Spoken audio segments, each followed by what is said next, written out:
This is part 2 of my video debunking the video defeating every argument against gun control. In that video, comedian Steve Hofstetter made a 15-minute video where he claimed he defeated every argument against gun control with a total of 23 points. I decided to make my own video to retort all 23 of those points. Because the gun debate is far more intricate than a 15-minute video and there's so much to unpack, I decided to break my video into 5 parts. So this is part 2, addressing arguments 6 through 10. Number 6. The government would confiscate all guns if they could just get away with it. That is a story I've been hearing for decades. The Democrats were coming for your guns back in 2008 when Barack Obama got elected. Except that was 13 years ago. Back then, the Democrats held the presidency, the House of Representatives, and a filibuster-proof supermajority in the Senate. Did they come for your guns then? No? Weird. The only laws on the books that enable confiscation are red flag laws. Those are passed at the state level, and they require both a red flag and red tape to decide individually if someone is no longer competent to own a firearm. The state with the most confiscations under their red flag law is actually Florida, and they can't even confiscate in most counties unless the owner agrees to it. And even then, Florida, the state that leans on red flag laws the most, sees confiscations at the rate of fewer than 1 per 10,000. There is absolutely no boogeyman going from house to house confiscating your guns. Red flag laws aren't frequently used, and they're even less frequently misused. If your argument is red flag laws, then your argument is a red herring. In 2013, during Obama's presidency, the Democrats tried to get an assault weapons ban, which would have banned all semi-automatic rifles, passed in the Senate, where they had, as he put it, a supermajority. Let me briefly describe the legislation we're introducing. We prohibit 158 specifically named military-style firearms. Our bill also prohibits other semi-automatic rifles, handguns, and shotguns that can accept a detachable magazine and have one military characteristic. Except the bill only got 40 votes. Want to know why? I'll let Obama tell you why. If public opinion does not demand change in Congress, it will not change. I've initiated over 20 executive actions to try to tighten up some of the rules and the laws. But the bottom line is that we don't have enough tools right now to really make as big of a dent as we need to. So no, it's not that they didn't want to ban or confiscate guns during Obama's presidency. They couldn't because they didn't have the votes. Make no mistake, Obama wanted to ban semi-automatic rifles. Congress should restore a ban on military-style assault weapons and a 10-round limit for magazines. Reinstate the assault weapons ban. Make it harder for terrorists to use these weapons to kill us. Obama was a shrewd politician, so instead of saying confiscation, he just tried to shame the American people by comparing us to other countries like us who literally banned and confiscated guns. A couple of decades ago, Australia had a mass shooting. Australia just said, well, that's it. We're not seeing that again, and basically imposed very severe, tough gun laws, and they haven't had a mass shooting since. We know that other countries, in response to one mass shooting, have been able to craft laws that almost eliminate mass shootings. Friends of ours, allies of ours, Great Britain, Australia, countries like ours. Of course they want to confiscate guns. Our current president literally said this when asked if he will come for our guns. So to gun owners out there who say, well, a Biden administration means they're going to come for my guns. Bingo. You're right if you have an assault weapon. The fact of the matter is they should be illegal, period. Our Vice President Kamala Harris literally said she's in favor of a mandatory buyback, which means you would be forced to sell your guns back to the government, which is literally a nice way of saying gun confiscation. Do you believe in the mandatory buyback of quote-unquote assault weapons? And whether or not you do, how does that idea not go against fundamentally the Second Amendment? Yeah, great question. I do believe that we need to do buyback. Even other politicians way before Obama's time outright said it. If I could have gotten 51 votes in the Senate of the United States for an outright ban, picking up every one of them, Mr. and Mrs. America, turn them all in, I would have done it. I could not do that. The votes weren't here. As far as red flag laws, he literally admits red flag laws are gun confiscations, but then tries to downplay it by saying they're only on the state level, while conveniently leaving out the fact that Joe Biden is currently calling for red flag laws on the national level. I want to see a national red flag law. Once again, you're proving the commenter's point, regardless if they confiscate at a rate of fewer than 1 per 10,000 or not. A red flag law is a gun confiscation. And I like the way that he tried to muddy the argument by saying, no boogeyman is gonna go from house to confiscate your guns. They don't have to. They'll just call it a mandatory buyback program, and if you don't comply, you go to jail. This is exactly what they did in Australia. More than 2,000 angry Australians delivered a personal message to Parliament's doorstep. They're fed up with false promises and sick and tired of living in fear. A gun buyback that forced law-abiding citizens to surrender their firearms in a nationwide roundup and meltdown of all semi-automatic firearms and pump-action rifles and shotguns. 640,000 ordinary conventional firearms confiscated and destroyed. Number 7.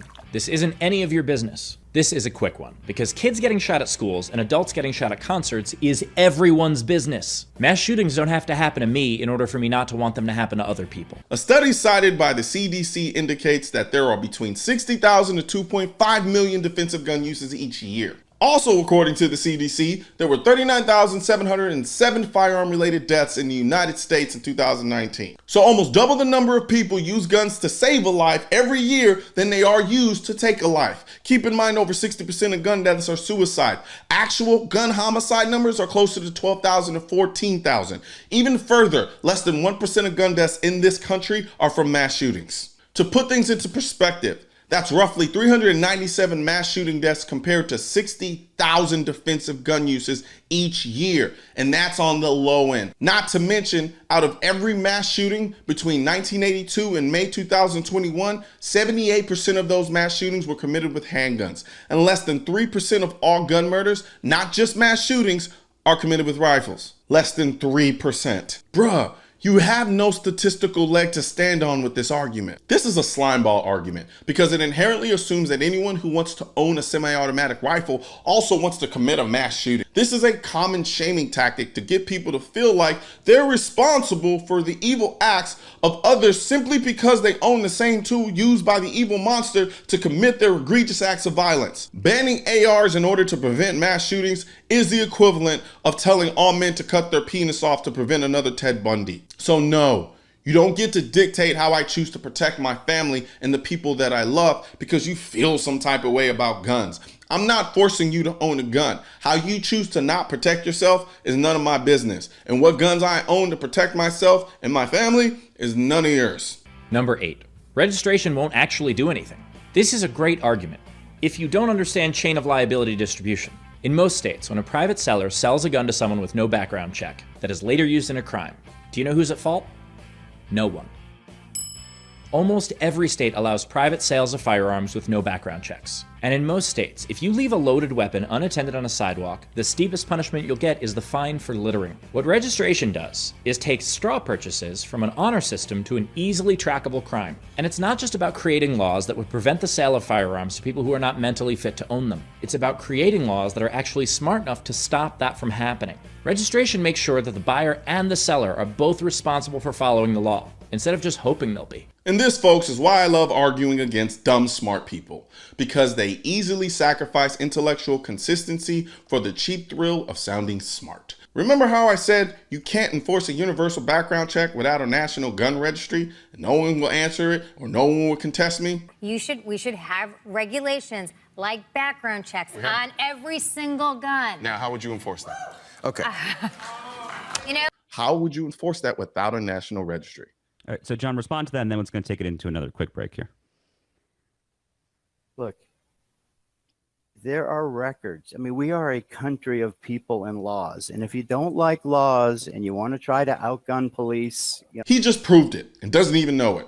A universal background check is useless if there's no national gun registry to check it against. And for the sake of preventing criminals from having guns, a gun registry is useless if there's no universal background check requirement.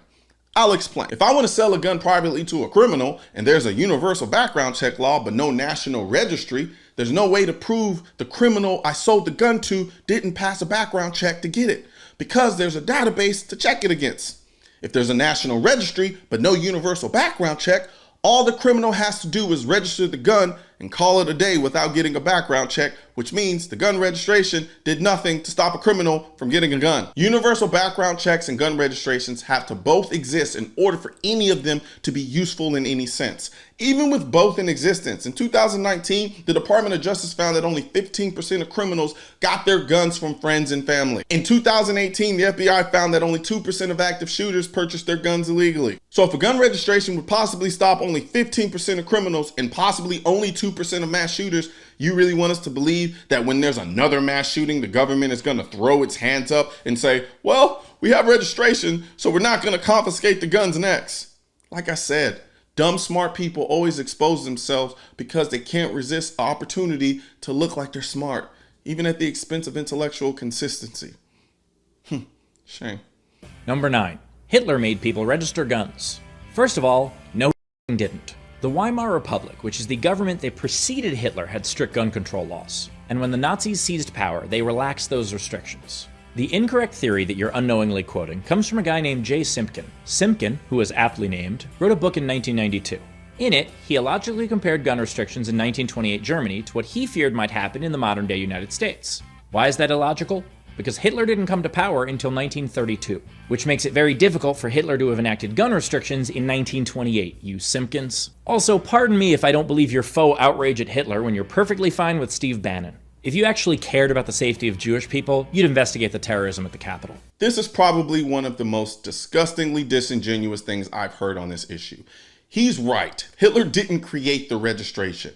He likely got that information from a 2004 article titled On Gun Registration, the NRA, Adolf Hitler, and Nazi Gun Laws. Clearly, the reason people bring up Hitler and gun control is to demonstrate that he used gun control to control and oppress Jewish people. However, Slimy Steve over here wants to play semantics by harping on the fact that Hitler didn't institute a gun registration. Hitler didn't institute a gun registration because when he came into power, a gun registration already existed. Yes, Hitler relaxed the gun control laws, but not for the Jewish people, which is the whole point of bringing it up in the first place, which the article that he's likely referring to explicitly states, and I quote, Hitler intended to liberalize gun control laws in Germany for trustworthy German citizens, while disarming unreliable persons, especially the Jewish population. Those now possessing weapons and ammunition are at once to turn them over to the local police authority.